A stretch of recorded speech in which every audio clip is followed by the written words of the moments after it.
ini supaya kita sama-sama belajar. Ibu dan Bapak sekalian, memang ini kali pertama saya tepati untuk mengikuti proses pansus ini. Jadi banyak hal yang saya kira nanti detailnya akan lebih baik untuk disampaikan oleh Mas Junaidi karena sudah mengikuti proses dari awal. Yang bisa saya sampaikan adalah bagaimana barangkali saya akan memberikan masukannya di perbandingan, termasuk perbandingan daerah-daerah lain dan juga perbandingan untuk cara berpikirnya di level nasional. Karena nanti yang detailnya untuk lokalnya Mas Junaidi akan memberikan masukan.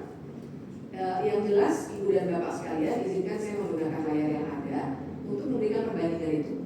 Ini mohon maaf karena datanya agak lama belum saya update, tapi untuk sekedar studi perbandingan saya kira mudah-mudahan akan membantu. Nanti bila dibutuhkan, tentu saja saya akan bersedia sekali untuk memberikan putusan-putusan yang terkait, jadi bisa dibaca langsung dan barangkali mengupdate-nya. Nah, yang saya miliki sejauh ini, apa yang saya sampaikan sejauh ini ada 6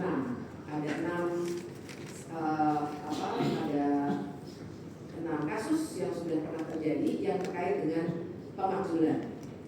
Jadi yang perlu dipahami pertama-tama adalah memang yang namanya hak angket adalah semacam awal mula untuk nanti Ibu dan Bapak menyampaikan pernyataan pendapat apabila sudah ditemukan berbagai hal yang nanti Ibu dan Bapak gali dalam proses di hak angket. Setelah itu baru prosedurnya adalah baru kemudian berkas itu disampaikan kepada Mahkamah Agung.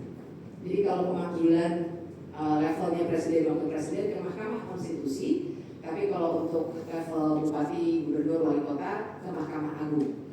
Kalau Mahkamah Agung menyatakan memang diterima, maka selanjutnya Mahkamah Agung akan mengirim putusannya kepada Ibu dan Bapak.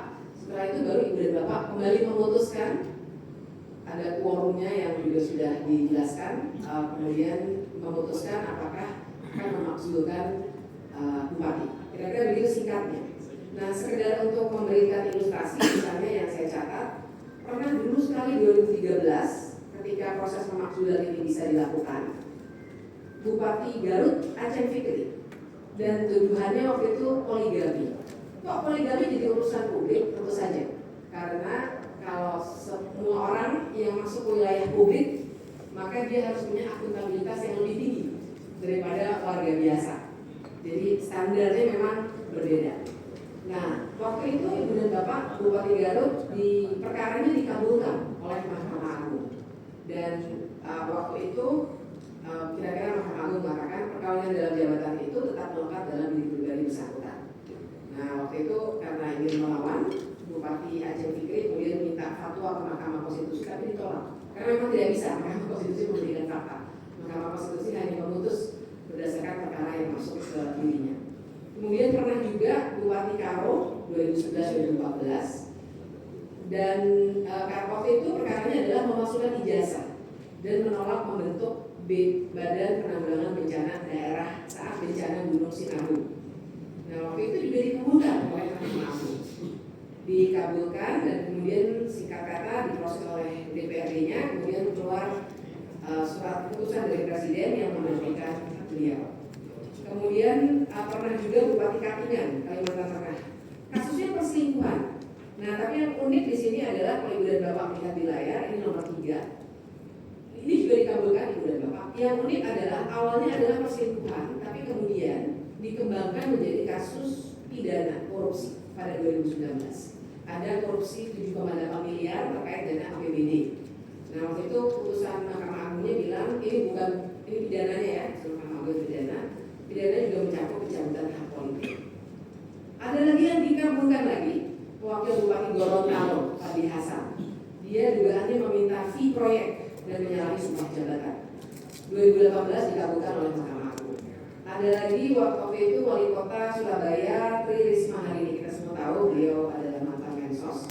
Tapi waktu itu perlu saya beri catatan tidak sampai ke Mahkamah Agung. Jadi DPRD-nya bersepakat untuk tidak melanjutkan proses hak angketnya. Dan ini ada intervensi dari Mendagri pada waktu itu, Gamawan Fauzi. karena dianggap terlalu kecil masalahnya. Apakah mungkin ada hal-hal seperti ini yang terjadi? Sangat mungkin.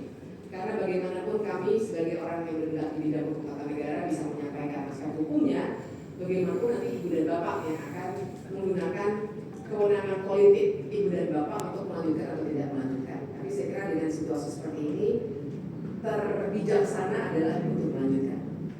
Kemudian ada yang terakhir saya catat itu wali kota Pematang Siantar, Sumatera Utara, FPL Syahdur. Nah ini ditolak ibu dan bapak.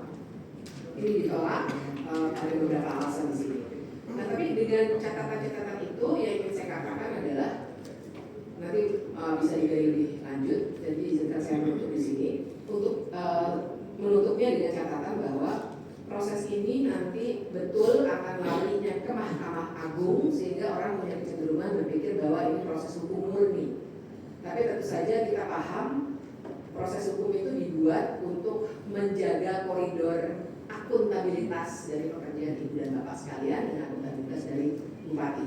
Jadi nanti kita akan gali lebih lanjut. Saya berhenti dulu di situ ya Pak supaya dilanjutkan oleh Mas Sudi. Terima kasih.